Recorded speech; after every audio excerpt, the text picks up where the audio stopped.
In February of last year, on a stretch of New Mexico desert normally reserved for missile testing, U.S. Navy engineers quietly fired a weapon the service had officially declared dead 4 years earlier. No press release, no announcement. Just a single classified test at White Sands Missile Range, using hardware that had spent years sitting in storage after the Pentagon publicly walked away from what had once been a $500 million bet on the future of naval warfare. That weapon was the electromagnetic railgun, a system capable of launching a solid metal projectile at more than 5 times the speed of sound, using nothing but electricity. No gunpowder, no rocket motor, just raw magnetic force. The Navy killed this program in 2021 and called it a dead end.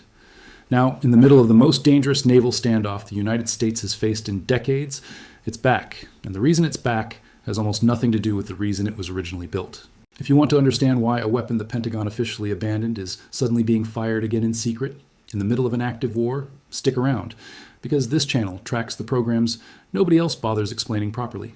Subscribing genuinely helps more people find coverage like this before it becomes the story everyone else scrambles to catch up on.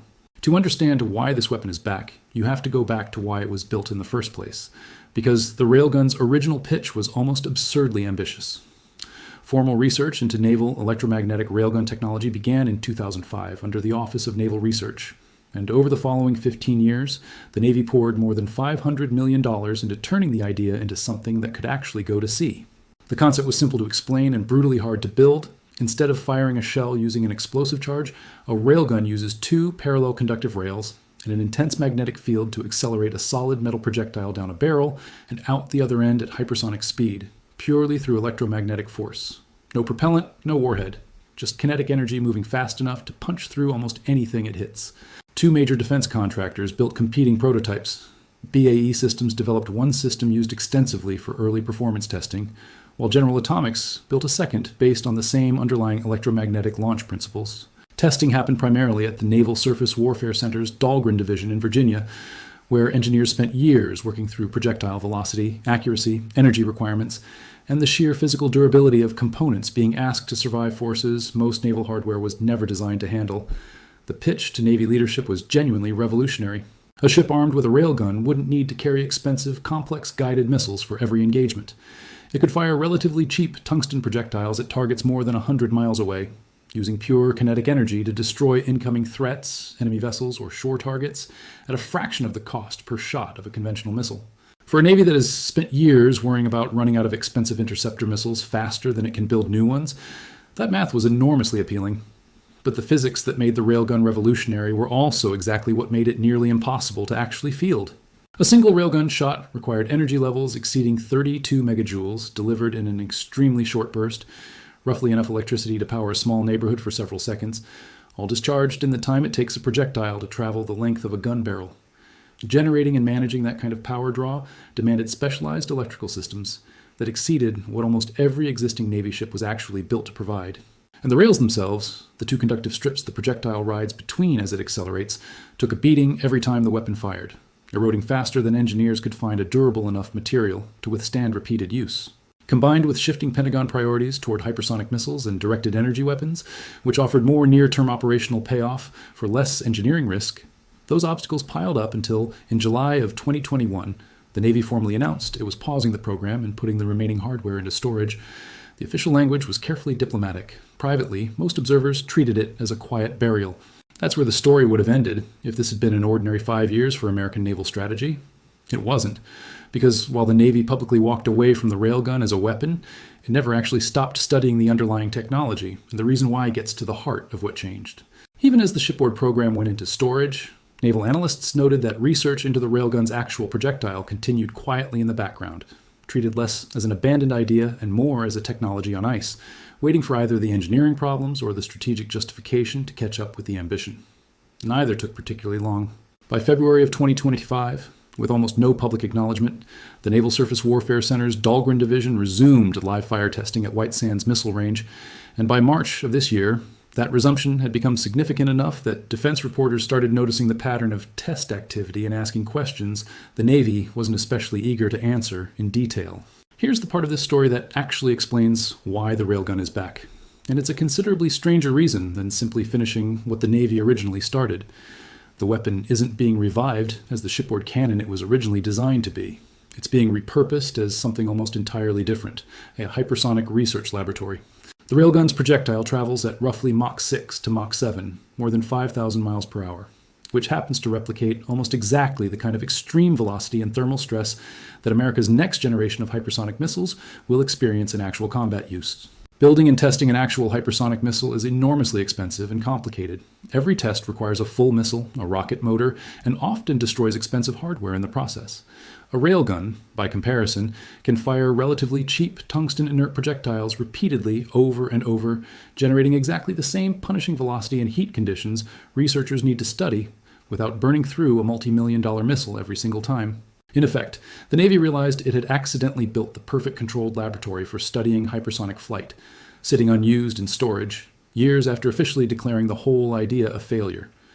This reframing matters enormously, because it explains why a program that was killed for being impractical as a weapon suddenly became valuable again without anyone actually solving the original problems that killed it.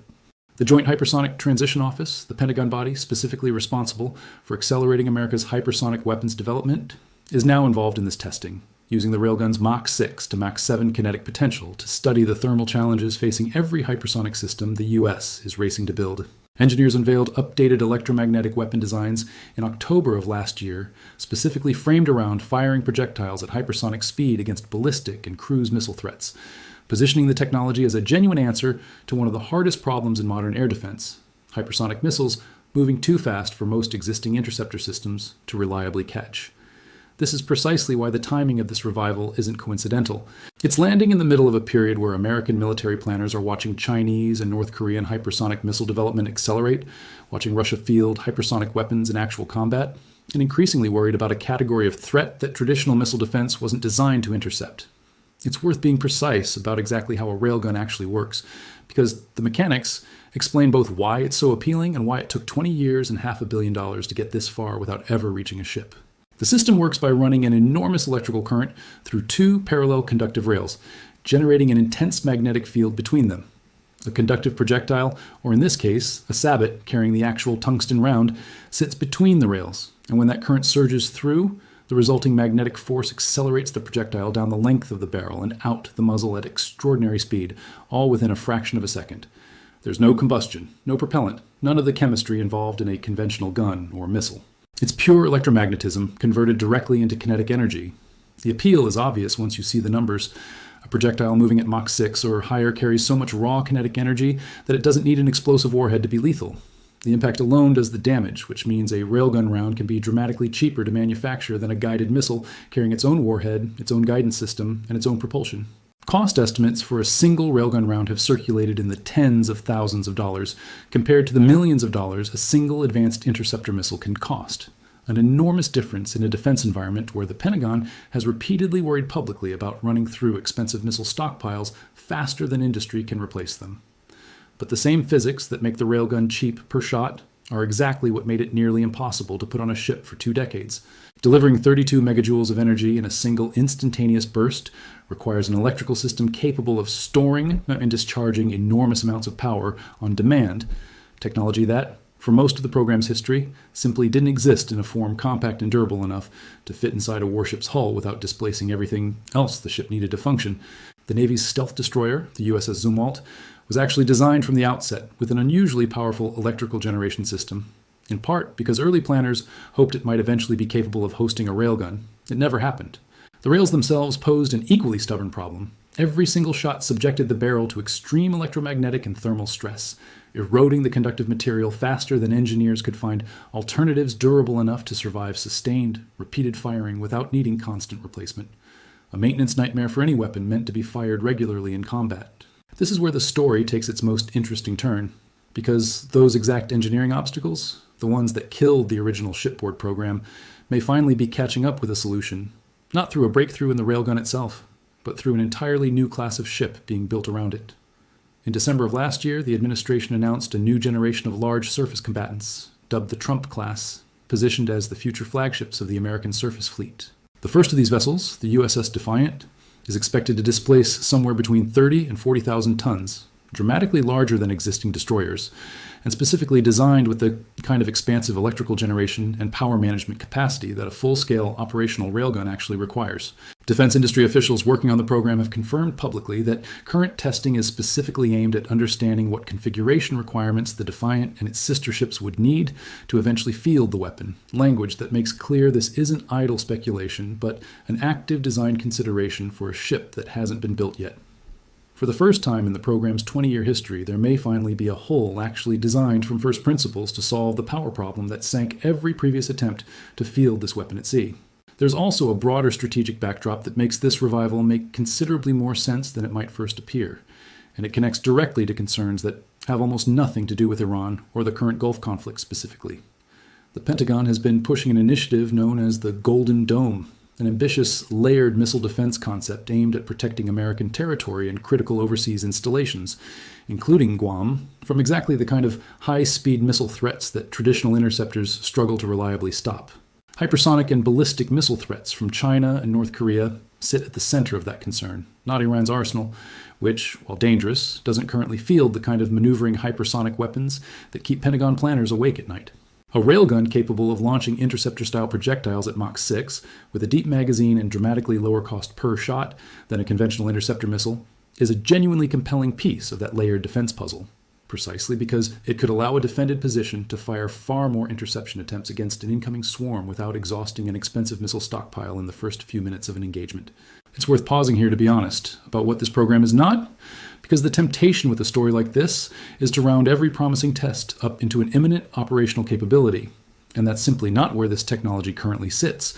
There is no railgun mounted on any U.S. Navy ship today. There is no confirmed timeline for when, or even whether, the American President-class battleships will actually be built with an operational railgun installed rather than more conventional weapon systems. The current testing at White Sands is explicitly described by the Navy and by outside analysts as research supporting hypersonic weapons development broadly, not the fielding of a deployable naval gun. Naval analysts tracking the program have been careful to note that while research into the underlying projectile technology never fully stopped, even during the years the shipboard program was shelved, the leap from a ground-based research platform firing in a controlled desert environment to a reliable, maintainable weapon system operating on a rolling ship deck in a combat environment is an enormous one that has defeated every attempt to make it for 2 full decades. The United States is not currently the only country chasing this technology either. China put a prototype railgun turret on a naval vessel back in 2018, though the current status of that program remains unclear to outside observers. Japan has made its own significant progress, including what's believed to be the first known instance of a ship-mounted railgun actually fired at a real target vessel at sea, a milestone the United States, despite 2 decades and $500 million of investment, has not yet reached. There have even been quiet discussions between Japanese and American officials about leveraging each other's research, a reminder that this remains very much a shared, unsolved engineering problem across multiple advanced militaries, not a race the U.S. currently leads outright. What makes this story genuinely worth paying attention to isn't a claim that America suddenly possesses some decisive new weapon reshaping the current Gulf standoff, because it doesn't, at least not yet, and not in its present ground-based research form. What makes it worth watching is what it reveals about how the Pentagon actually manages long-term weapons development underneath the surface of daily headlines. A $500 million program gets publicly declared a failure, gets buried in a single terse press statement, and then continues quietly, almost invisibly, for years, waiting for either the technology or the strategic need to catch up with the original ambition. That pattern isn't unique to the railgun. It's how a significant amount of genuinely important defense research actually happens. Outside the press conferences and the strike footage that dominate daily coverage of any active conflict, in labs and test ranges that only become newsworthy years later, once something forces a second look.